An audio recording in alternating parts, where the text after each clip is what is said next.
a workshop of the McAllen City Commission. All workshops are open to the public in accordance with the Texas Open Meetings Act. These workshops allow for detailed staff presentations. Good afternoon, everyone. I'll call this workshop to order. It's February 24th, and it's a little after 4 here at the City Commission chambers. We'll begin with item number 1. Questions to staff? Not here. Anybody have a question None. on an item on the agenda? Going once. No questions. Item number 2. Yeah, Mayor Pro Tem, we have Mark Vega, General Manager of MPU here. He wants to do a presentation on backflow prevention and the MPU's policy with respect to those devices. Mayor Pro Tem, is this on?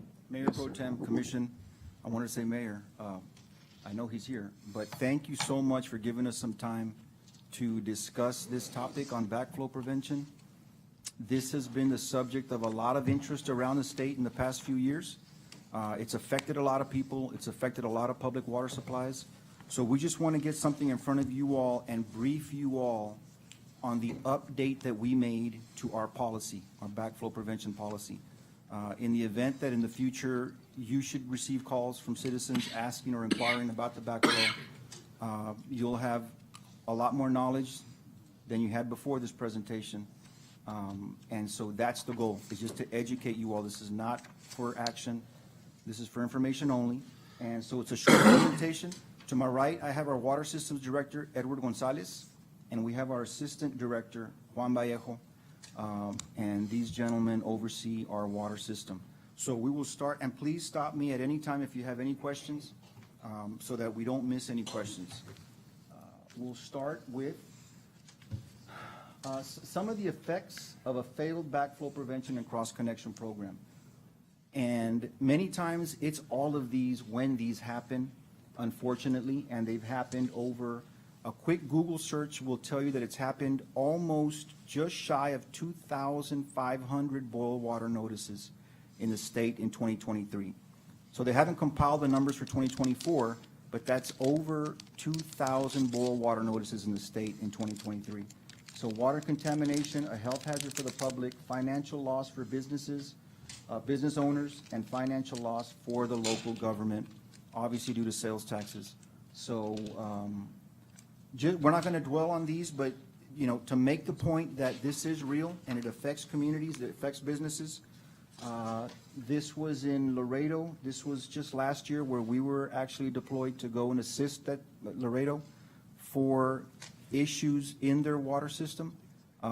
Jeff Johnson, Assistant City Manager Jeff Johnson, and Elvira Alonso, Public Works Director, also went with us.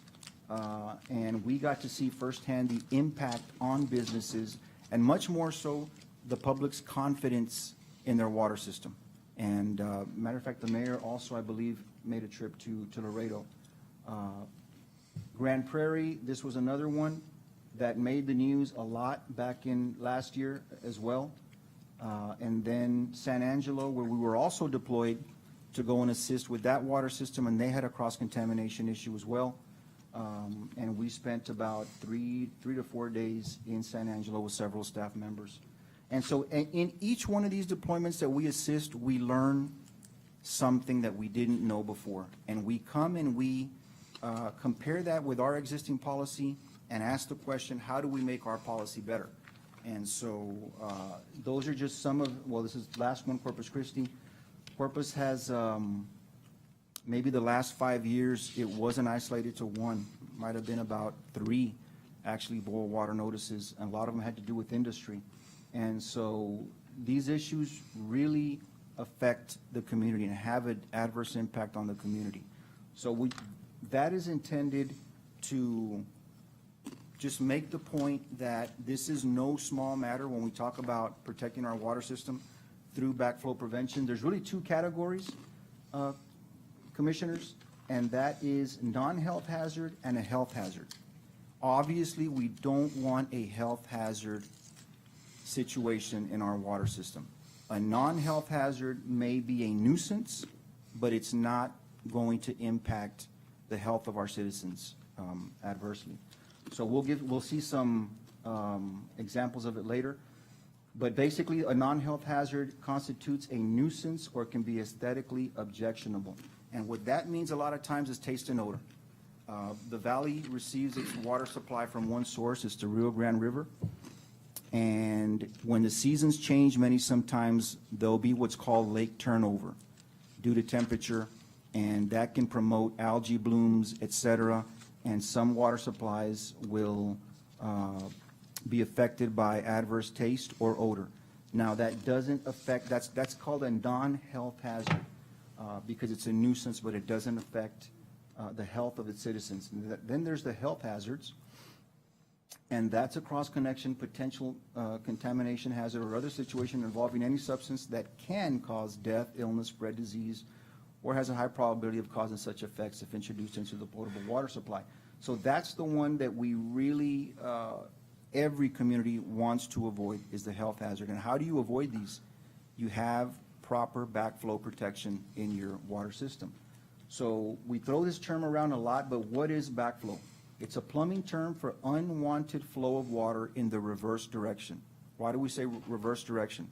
So McAllen has about over 800 miles of water mains under the city.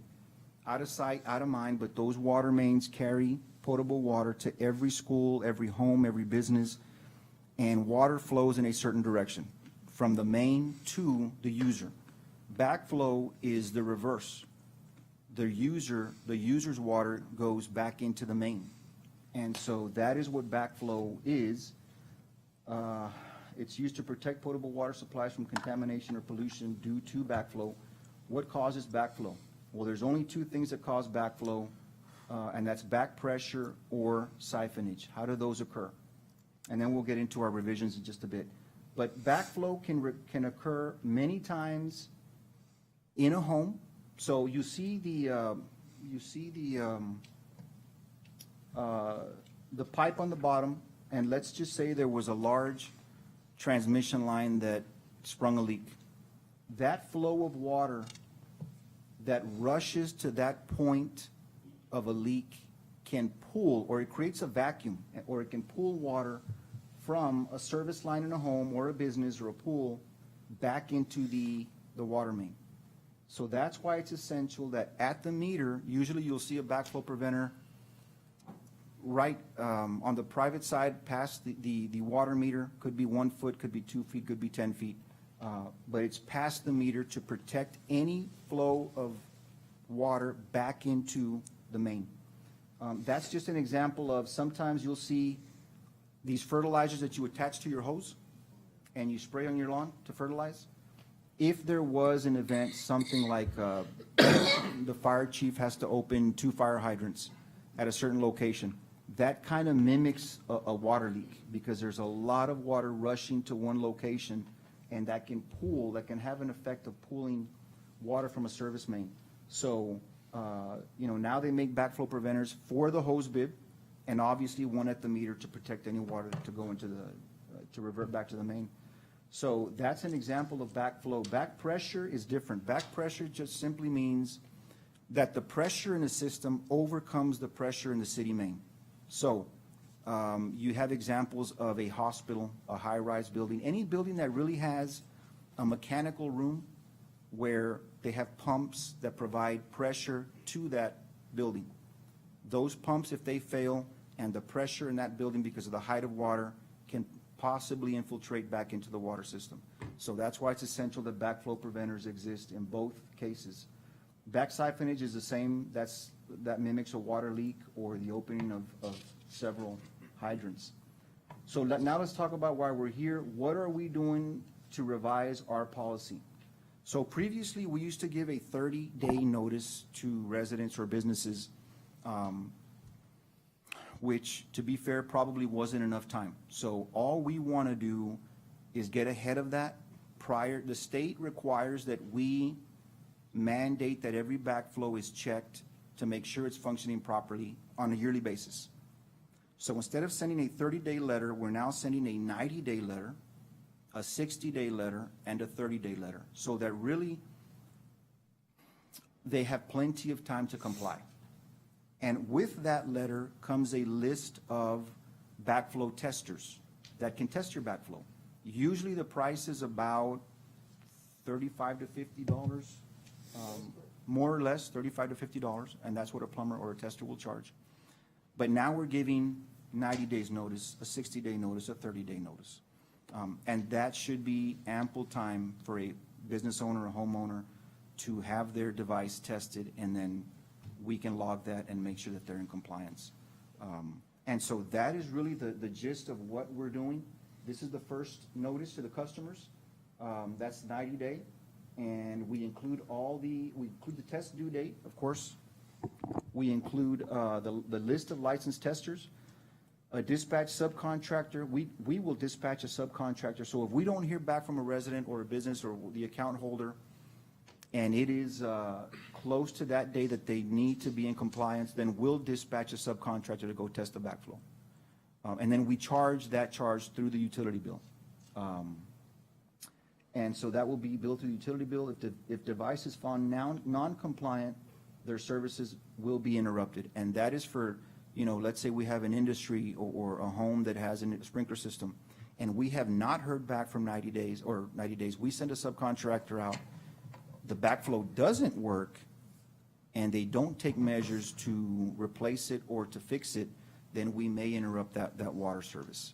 But that would be that's a last case. And the same thing, second notice is the same, only it's within 60 days, and the third is with 1 month, 4 weeks left till their deadline. And again, this is mandated by the state of Texas TCEQ, that has us checking to make sure that backflows in the system are operable and are operating correctly on a yearly basis. So we do have a subcontractor, and that you see there on the screen, that's a 4-year contract, and the contract expires in 2026. So, like I said, very short, just want to make sure that that you all as a commission understand and know why we are doing our part to make sure that the backflows are working in the city of McAllen as much as possible. So with that, we'll take any questions that you all might have on this presentation. Any questions? We've already started, by the way, we've already started sending those letters. We have sent a total of 1,200 letters already with a 66%, I say 66 because we've had 800 respondents that have responded. So we've had a good response rate up to this time. And so people are getting the information, both business owners, homeowners, and that's going very, very well so far. You said the price was like 35 to 45, what'd you say? It ranges, Commissioner. We've seen some that'll be 35, others that'll be 50, 60. It just depends on who, and usually plumbers will not, if you call them today, they usually won't be able to go out that day. They'll put you on a list in, maybe a week or so, but Any it's new gonna range. permit is issued out with a backflow permit. If So needed, Any new yes. dwelling will have one. Correct, and that's a good point, Mr. Aguirre, because Norma Yado at Inspections, through Michelle, has done a great job in helping us accomplish what we need to accomplish, so And for kudos to how her. long, and how her many team. years has that been in effect? Oh, gosh, the policy we've had for más o menos 15 years? Yeah, more or less about 20 years, Commissioner. 15, 20 I would years, think, yep. okay? That's what I wanted everybody to hear, that, Yep. any home that has gone through a city permit Correct. through our city in the last 20 years has had to have a backflow preventer. Correct, and that's the triggers the permit. That's a great question. Yeah. Because many people say, well, I've had a system or a pool. If you haven't pulled a permit, you wouldn't have received a letter. So the permit's the trigger for us now knowing that you're in the database and you're in the system, and we send those letters out. So on a if you yearly have an basis. much older dwelling, okay, then it's up to them to see if they have a backflow preventer. Correct. Or how do we inspect or make sure that they So do? we've had meter readers typically that would be, that's how we would usually catch everything. Now we have an AMI program where we're not going to be sending meter readers out throughout the whole community. But like I said, that's where inspections may be a big assistance. and Norma's been very good with that. And we will also have a press release, Commissioner, just advising the citizens, if they think that they need one, to please contact us, and we'll walk them through that. And just, you know, let's not penalize them for self. Correct. For self-policing, yeah, absolutely, yes, exactly. absolutely, Okay? absolutely. Any other questions? All right, thank you very much. Thank you. Thank you. Thank you all very much. And really, also, I mean, really, we have sent for years to other communities when they've had these water boil problems. I mean, and sometimes they figure it out quickly and it returns. And then we go back and whatever, but I know that the cities that we've gone out to help, I mean, they're so appreciative because, you know, we have the quality people that are boots on the ground that understand, you know, where to go and target Yes. where a backflow problem could be causing, you know, bacterial problems in their water system. Exactly. We do. Thank you, Commissioner. Thank you, Commissioner. Thank you. Appreciate that.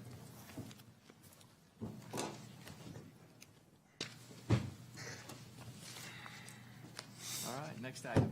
Okay, Mayor Pro Tem, last year, we completed some renovations to the chamber on the front side of the room. Thank you. And we want to finish up with the upgrades to the back side of the room, and so we want your input on some design options that we have, and Sochi's going to talk about those. Good afternoon, Commissioners. Yes, we have two options. We're wanting to complete the look of the Commission chamber so that it has a cohesive look. It matches the front of the room, and here are two design options that'll be used for these back walls.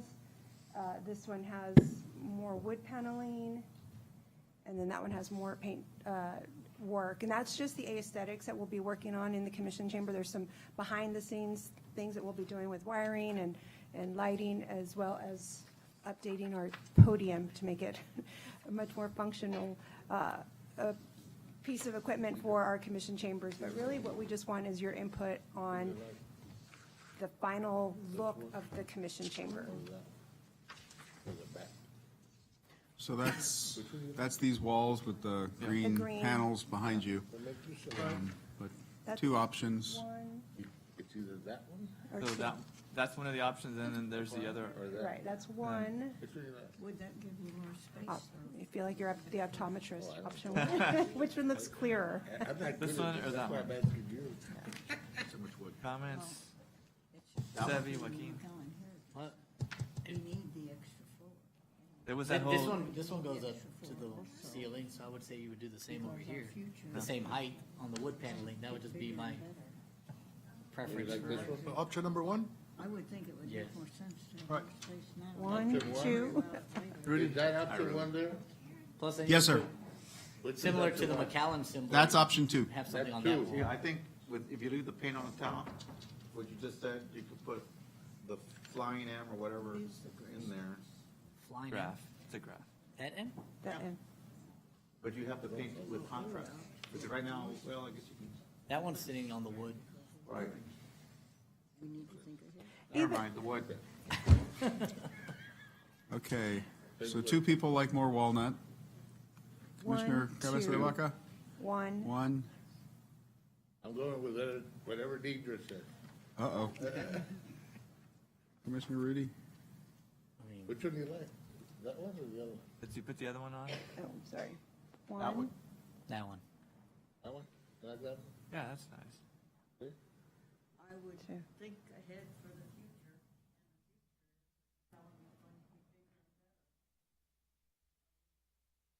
Fighting for that. Right there. It looks, Across the street. We will be, but that's gonna take some time. One. One. Thank you. Okay, any other questions? That was easy. Well, I think there's a consensus, so. Yeah, I think so too. All right, very good. Thank you so much. That's a tough one. Think it's all good? you got the right. The interior. I just didn't design- want to have to make the decision. I know whatever I would choose, somebody would tell me I have no taste. Well, the lettering, the color of the lettering was an issue at some point. and First thing? Yeah, that was. That was resolved. And so. See, I gave input on the first color. Learned my lesson. What else? We've got a couple items to discuss in executive session if you would like to recess. Okay, we'll recess into executive session now.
This concludes the workshop of the McAllen City Commission.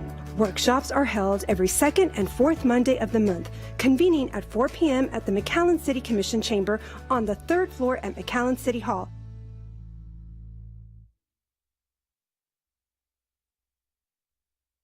McAllen City Hall.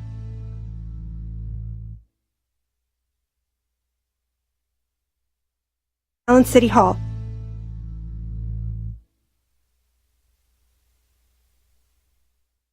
McAllen City Hall.